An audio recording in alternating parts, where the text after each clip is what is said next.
Shri Fakhruddin, CMBയുടെ CP John ഒരു വെടി പൊട്ടിച്ചിരിക്കുകയാണ്. അതായത് ഈഴവ വിഭാഗത്തെ അവഗണിച്ചു കഴിഞ്ഞാൽ UDFന് വലിയ അപകടം സംഭവിക്കും എന്നുള്ളത് ആണോ? സത്യം ഇപ്പോഴെങ്കിലും മനസ്സിലാക്കിയല്ലോ. ഞാനത് മുമ്പേ മനസ്സിലാക്കിയിട്ടുള്ള കാര്യമാണ്. കാരണം ഈഴവരുടെ രണ്ട് തരത്തിലുള്ള ഈഴവരുണ്ട്.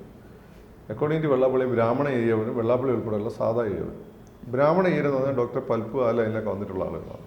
അവർ ബേസിക്കലി കോൺഗ്രസ്സുകാരാണ്. ബേസിക്കലി പ്രധാനപ്പെട്ട ഈഴവ കുടുംബങ്ങളൊക്കെ കോൺഗ്രസ് ഓറിയന്റേഷനുള്ള ആളുകളാണ്. ഈ താഴെ തട്ടുള്ള കൊടുകാൾ തീയെന്ന് ഞങ്ങളെ നാട്ടിൽ പറയും. അവിടെ വൈശത്തീയനും കൊടുകാൾ തീയനുണ്ട് മലബാറിൽ. വൈശത്തീയെന്ന് വെച്ചാൽ ഈ മുല്ലപ്പള്ളി രാമേന്ദ്രനൊക്കെ വൈശത്തീയനാണ്. അവർ കുറച്ച് എലീറ്റ് വിഭാഗമാണ്, കച്ചവടക്കാരാണ് ബേസിക്കലി. കൊടുകാൾ തീയെന്ന് വെച്ചാൽ സാധാരണ തെങ്ങിനോട് കയറുന്ന ആളുകൾ, വെള്ളാപ്പള്ളി നമ്മളാളെന്ന് പറയുന്ന ആളുകൾ. സൗത്തിലോട്ട് വരുമ്പോൾ ഈഴവാസിനിടയിൽ 4 ഇല്ലങ്ങളാണ്. അപ്പോൾ അതിൽ ഈ പറയുന്ന സമ്പന്നരായ ഒരുപാട് കുടുംബങ്ങളുണ്ടല്ലോ, ചാന്നാന്മാർ ഒക്കെ. ഇവർ ബേസിക്കലി ഒരു കോൺഗ്രസ്, നിങ്ങൾ നോക്കിയാൽ വർക്കലയൊക്കെയുള്ള പ്രധാനപ്പെട്ട കുടുംബങ്ങൾ, ഈഴവ കുടുംബങ്ങൾ കോൺഗ്രസ് ഓറിയന്റേഷനാണ്. പൈസക്കാർ സമ്പന്നരായിട്ടുള്ള അവർ മുമ്പേ അങ്ങനെ തന്നെയാണ്. സി കേശവൻ്റെ ഈ എല്ലാ സമയത്തും അവരങ്ങനെ തന്നെയാണ്. TK മാധവൻ. അപ്പം അവരുടെയൊക്കെ ആ കൂട്ടത്തിൽ വരുന്ന ഏറ്റവും പ്രധാനപ്പെട്ട ആളായിരുന്നു Vayalar Ravi. He was A towering personality. ആ കാലഘട്ടത്തിൽ കോൺഗ്രസിൻ്റെ ഏറ്റവും കരിഷ്മാറ്റിക് ആയിട്ടുള്ള ലീഡറും വയലാർ രവിയായിരുന്നു. വയലാർ രവിയാണ് ഈ പറയുന്ന ആന്റണിനെയൊക്കെ ചാരി നിർത്തി രക്ഷപ്പെടുത്തിക്കൊണ്ടിരുന്നത്. വയലാർ രവിയാണ് ഉമ്മൻചാണ്ടിനെയൊക്കെ കൊണ്ടുവന്ന് പ്രൊമോട്ട് ചെയ്തത്. വയലാർ രവിയാണ് അപ്പോഴത്തെ ഗ്രൂപ്പിൻ്റെ എല്ലാ കാര്യവും തീരുമാനിച്ചിരുന്നത്. വയലാർ രവിയാണ് ആളുകളെ എനർജൈസ് ചെയ്തത്. വയലാർ രവിയോട് പിടിച്ചേക്കാൻ ശേഷിയുള്ള ഒരാൾ കരുണാകരനാണ്. ഈ ഇപ്പോൾ തണെങ്കിൽ ഗ്രൂപ്പിലാണ് കരുണാകരൻ ഈ രീതിയിൽ താഴെ തട്ടുന്ന വരിക. പക്ഷേ വയലാർ രവിനെ പോലെ കരുണാകരൻ വളരെ എന്താ പറയുക, ഒരു ഫ്ലാംബോയൻ്റ് എക്സോർബിറ്റൻ്റ് ആയിരുന്നില്ല. അദ്ദേഹം വളരെ സൈലൻ്റ് ആയിട്ടുള്ള ആളായിരുന്നു. വെറുതെ ചിരിച്ച് വളരെ സൈലൻ്റ് ആയിട്ടുള്ള വില്ലെന്ന് പറയും. മറ്റേതാണെങ്കിൽ മാർക്കോനെ പോലുള്ളൊരു വില്ല്. ഇതായിരുന്നു വില്ലനല്ല, രണ്ടുപേരും നായകന്മാരാണ്. അപ്പം ഈ വയലാർ രവിക്ക് വേണ്ട ഒരു പ്ലേസ്മെൻറ്റ് കൊടുത്തില്ല കോൺഗ്രസിനെ പറ്റിയ ഏറ്റവും വലിയ അബദ്ധം. കാരണം വയലാർ രവി ആയിരുന്നു ഇവിടെ ലീഡർ കഴിഞ്ഞാൽ മുഖ്യമന്ത്രി ആവേണ്ട മെറ്റൽ വയലാർ രവിയാണ്. അത് നിങ്ങൾ എടുത്തു നോക്കിയാൽ മതി. അത് ലോക്സഭയിലെ പെർഫോമൻസ് ആണ്. വയലാർ രവി വന്നു കഴിഞ്ഞാൽ പിന്നെ അനങ്ങിലായിരുന്നു പ്രതിപക്ഷം. അമ്മാതിരി സൗണ്ടും അമ്മാതിരി കോൺഗ്രസിനോടുള്ള കൂറും അമ്മാതിരി പഠിച്ച് പറയലായിരുന്നു വയലാർ രവിയുടെ ഏറ്റവും വലിയൊരു ഗുണമെന്ന് വെച്ചാൽ കല്യാണം കഴിച്ചത് ശ്രീയൻ ക്രിസ്ത്യാനിയാണ്. മേഴ്സിയാണ് ഭയങ്കര പൊളിറ്റിക്കലി ഓറിയന്റഡ് ആയിട്ടുള്ള ഒരു ഏരിയയായിരുന്നു. അപ്പം ആ ഭാഗത്ത് സഭയ്ക്ക് വയലാർ രവി സ്വന്തം പയ്യനായിരുന്നു. കല്യാണത്തിന് മുമ്പ് അവർക്ക് ഈഴവൻ എന്നൊക്കെ പറഞ്ഞ പ്രശ്നം ഉണ്ടാകുമ്പോൾ കല്യാണം കഴിഞ്ഞതിന് ശേഷം സഭയ്ക്ക് വയലാർ രവി സ്വന്തം പയ്യനായിരുന്നു.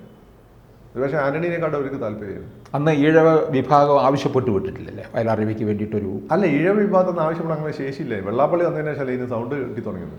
ആർ ശങ്കറിൻ്റെ സമയത്ത് സൗണ്ട് ഉണ്ടായിരുന്നു, പിന്നെ സൗണ്ടേ ഉണ്ടായിരുന്നില്ല. ഇത് ചത്തു പോകുമായിരുന്നു. SNDP മരിച്ചു പോകുമായിരുന്നു സാറും. അതിനെ രക്ഷപ്പെടുത്തിക്കൊണ്ടത് വെള്ളാപ്പള്ളിയാണ്. ഞാൻ കേട്ടത് നമ്മളെ വെള്ളാപ്പള്ളിക്ക് താല്പര്യമില്ലായിരുന്നു. അദ്ദേഹം ബിസിനസ്സൊക്കെ ആയിട്ട് നടക്കാൻ താല്പര്യം.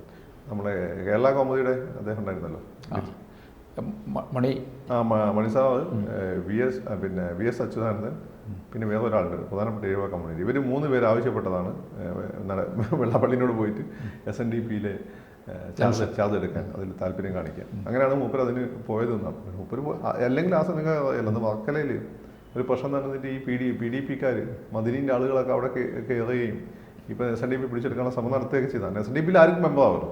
നായരായ നിങ്ങൾക്കും ആവാം, മുസ്ലിമായ എനിക്കും ആവാം. അറിയാലോ SNDPയുടെ സെറ്റപ്പ് അങ്ങനെയാണ്. ശ്രീനാരായണ നമ്മ പരിപാലന സംഘമാണ്, വേറെ സംഘടന പോലെ അല്ലത്.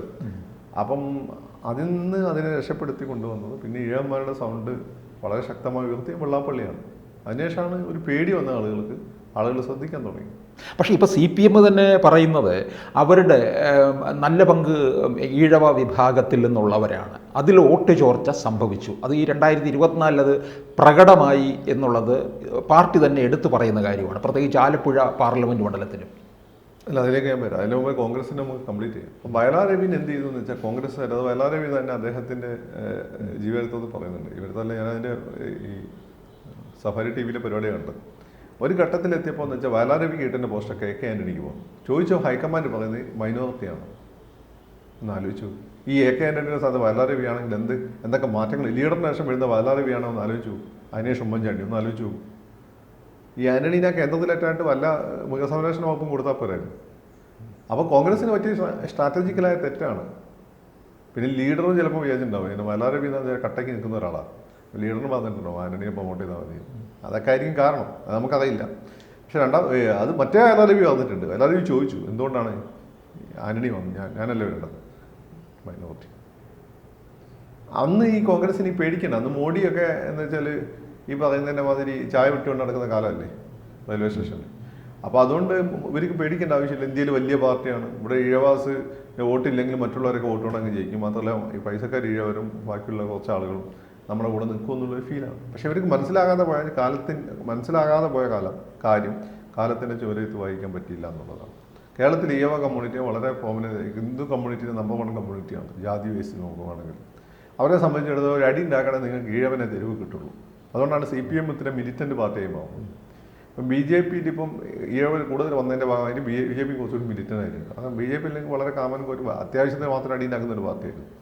ഈഴവർ ബേസിക്കലി കുറച്ച് നിഷേധികളാണ്. അവരുടെ ബേസിക് നേച്ചറാണ് നിഷേധം. ആ 2 തരത്തിലുള്ള നിഷേധത്തിനും വെള്ളാപ്പള്ളിനെ പോലെ ഔട്ട്സ്പോക്കണായി സംസാരിക്കാം, നാരായണ ഗുരുവിനെ പോലെ അതിൻ്റെ കൂടെ നിന്നുകൊണ്ട് ആ കാര്യങ്ങൾ പഠിച്ചുകൊണ്ട് നിങ്ങൾക്ക് വേദനിപ്പിക്കാത്ത രീതിയിൽ ക്രിട്ടിസൈസ് ചെയ്യാൻ പറയും. ഇപ്പോൾ പിണറായി വിജയൻ എല്ലാം തന്നെ നിങ്ങൾ നോക്കിയാൽ അവരുടെ സംസാരത്തിലുള്ള ആ ഒരു സമുദായത്തിൻ്റെ കൂടി ഒരു പ്രത്യേകതയാണ് ഇത്രയും ഔട്ട്സ്പോക്കണായിട്ട് സംസാരിക്കാന്നുള്ളത്. അത് കേരളത്തിൻ്റെ ഒരു പൊതു സ്വഭാവം കൂടിയാണ്. പെട്ടെന്ന് ആരെയും അംഗീകരിക്കില്ല. ഇതൊക്കെ ഈഴവരുടെ സ്വഭാവമാണ്. പക്ഷേ അവിടെ വയലാർ രവി കോൺഗ്രസിന് രണ്ടിനെയും ബാലൻസ് ചെയ്തിരുന്നു. വയലാർ രവിനെ ഒതുക്കിയെടുത്താണ് കോൺഗ്രസിന് ഇപ്പോൾ ഈ പരിതപിക്കേണ്ട ഒരു അവസ്ഥ വന്നത്.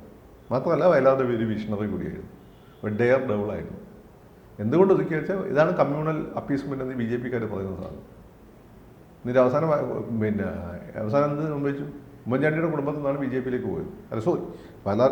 ആന്റണിയുടെ കുടുംബത്തിൽ നിന്നാണ് BJPയിലേക്ക് പോയത്. വയലാർ രവീൻ്റെ മക്കളൊക്കെ എപ്പോഴും അവർ ബിസിനസ്സൊക്കെ തോന്നുന്നു കോൺഗ്രസിന് ആയിട്ട് നടക്കുന്നത്. അപ്പം വയലാർ രവീനെ അവഗണിച്ചെടുത്തത് കോൺഗ്രസിൻ്റെ പ്രശ്നം വരുന്നു. 2 ഇത്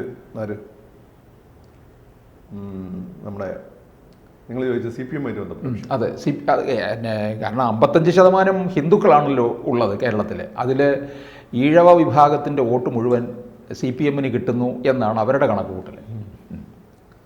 അല്ല, ഈ കോൺഗ്രസ് ഈ ഈഴവരെ CPMന് അങ്ങ് കൊടുത്തിരിക്കുകയായിരുന്നു. അതിൽ കാര്യമായിട്ട് അതിൽ ഈഴവരെ കൂടുതൽ പാർട്ടിയിൽ കൊണ്ടുവരാൻ ശ്രമം നടത്തിയിട്ടില്ല. മുസ്ലിംസിനെയും ക്രിസ്ത്യാനികളെ കൊണ്ടുവരാൻ ശ്രമം നടത്തിയിട്ടുണ്ട്. ദളിതരെ കൊടുക്കുന്ന സുരേഷിനെ ആ രീതിയിൽ പ്രൊമോട്ട് ചെയ്തിട്ടുണ്ട്. പക്ഷേ ഈ കൊടുക്കുന്ന സുരേഷിനെ പ്രൊമോട്ട് ചെയ്താൽ പറ്റിയ അവധം പറയും പന്തളം സുധാകരൻ എല്ലാവർക്കും സ്വീകാര്യനായിട്ടുള്ള വളരെ സ്പോക്കണായിട്ടുള്ള കോൺഗ്രസിന് വലിയ അല്ലെങ്കിൽ ലീഡറിൻ്റെ വളരെ ഓമന ശിഷ്യനായി ലീഡറിൻ്റെ അവസാന നിമിഷം വരെ രമേശ് ചെന്നിത്തല വരെ ഇടയ്ക്ക് പിന്നെ നിർത്തിയല്ല, അവസാന നിമിഷം വരെ ലീഡറിൻ്റെ കൂടെ നിന്ന് ലീഡർ പാർട്ടി വിട്ടപ്പം മാത്രം ആണ് അദ്ദേഹം ലീഡറിനോട് അകലുന്നത്. അപ്പോൾ ലീഡർ ചോദിച്ചെന്നാണ് കേട്ടത്, സുധാകരൻ നീ എന്നെ വിട്ടോ? അപ്പം അദ്ദേഹം പന്തളം പറഞ്ഞ ഓടിയെന്ന് വെച്ചാൽ ലീഡറല്ലേ ഞങ്ങളെ വിട്ടു വന്നു. അതിൽ പന്തളത്തിൻ്റെ ലൈനാണ് ശരിയെന്ന് പിന്നെ കാലം തെളിയിച്ചു. ലീഡർ തിരിച്ചു വന്നു, മുരളീധരൻ തിരിച്ചു വന്നു. അപ്പം അങ്ങനെയുള്ള ഒരാളെ മാറ്റിയിട്ടാണ് ഈ കൊടിക്കുന്നിൽ സുരേഷിനെ കൊണ്ടുവന്നത്. കൊടിക്കുന്നിൽ സുരേഷ് കൊണ്ട് എന്താണ് പ്രധാനപ്പെട്ട കോൺട്രിബ്യൂഷൻ എന്ന് എനിക്കറിയില്ല. ആ മണ്ഡലം പിടിക്കാൻ കൊടിക്കുന്നിൽ പറ്റുന്നിട്ട് എല്ലാ കാര്യത്തിലും ഇടപെടും.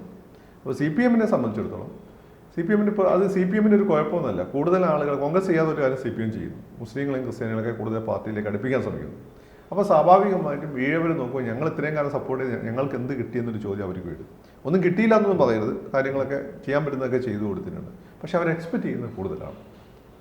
ഇതിൽ കൂടുതൽ ഞങ്ങളാണല്ലോ ഈ പാർട്ടിയെ നിലനിർത്തുന്നത്. അപ്പം ഞങ്ങൾക്ക് ഇത്തിരി കിട്ടിയാൽ പോരാ എന്നുള്ളൊരു ഫീലാണ് ഒന്നാമത്തെ. രണ്ടാമത്തെ കാര്യം എന്ന് വെച്ചാൽ ഈ പറയുന്ന പോലെ BJP ആ സമയത്ത് തന്നെ കോൺഗ്രസ് ഇല്ലാത്ത ബുദ്ധി അവർക്കുണ്ട്. അതായത് ഈഴ വിഭാഗത്തെ കൂടെ നിർത്തിയേ പറ്റുള്ളൂ. മുരളീധരനെ മന്ത്രിയാക്കുന്നു, സംസ്ഥാന പ്രസിഡന്റ് ആക്കുന്നു, അതുപോലെ സുരേന്ദ്രൻ വരുന്നു. അപ്പോൾ ശോഭാ സുരേന്ദ്രൻ ഫ്ലൈംബാൻ്റെ നേതാവ്, അവർക്ക് പ്രധാനപ്പെട്ട സീറ്റുകൾ കൊടുക്കുന്നു. അതിന് ഈഴവരെ പ്രൊമോട്ട് ചെയ്യുക എന്നുള്ള അതിന് ഗുണം നിങ്ങൾക്ക് ഉണ്ടാവുന്നതിന് മെസ്സേജ് ഇൻഡയറക്റ്റ്ലി കൊടുക്കുകയും അത് വികസനവുമായിട്ട് ബന്ധപ്പെട്ട മോഡിയുടെ ദേശീയ തലത്തിലുള്ള പ്രതിച്ഛായ യുവത്വത്തിലെ സ്വാധീനിക്കുകയും ചെയ്യുകയും ഒക്കെ ചെയ്യുന്ന സാഹചര്യത്തിൽ CPM അത്ര പോരാ, അല്ലെങ്കിൽ CPM ഇപ്പോൾ മൈനോറിറ്റി അപ്പീസ്മെൻറ്റ് തയ്യാറാവുന്ന ഫീലിലാണ്. തെറ്റിദ്ധാരണയോ അപ്പീസ്മെൻ്റ് ഒന്നല്ല, ഇലക്ഷൻ ജയിക്കണമെങ്കിൽ അവർ കൂടി വേണം, അതിന് വേണ്ടിയിട്ടാണ്. അപ്പോൾ അതിൽ നിന്നാണ് CPM ഈ ഒരു ആലപ്പുഴയിലൊക്കെ കണ്ട ഈ പ്രതിഭാസം ഉണ്ടാവുന്നത്.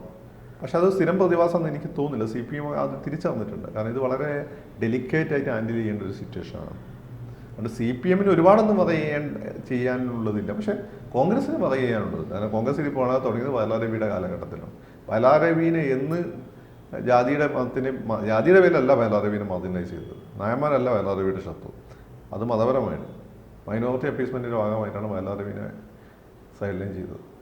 അപ്പോൾ അന്നോട്ട് തുടങ്ങിയതാണ്. എത്രയും പെട്ടെന്ന് തിരുത്തും അത്രയും നല്ലത്. അപ്പോൾ ഈഴവർ നിർണായക ശക്തിയായി മാറും അടുത്ത തെരഞ്ഞെടുപ്പിൽ.